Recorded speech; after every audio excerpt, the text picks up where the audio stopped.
In the heart of industry, power is derived from controlled pressure. To achieve high pressures with maximum efficiency, we must compress air not once, but in meticulously cooled stages.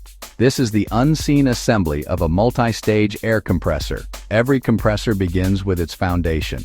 First, we install the crankshaft.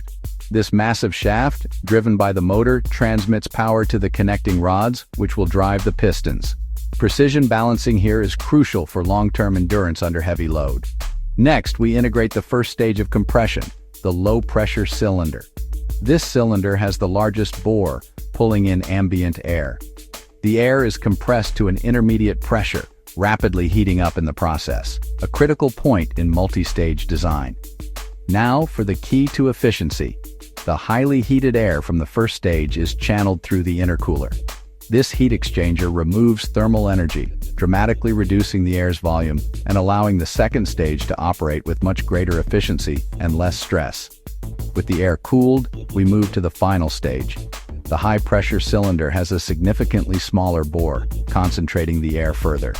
The HP cylinder head, housing specialized robust valves, is bolted down, ready to achieve the final extreme pressure. The final details.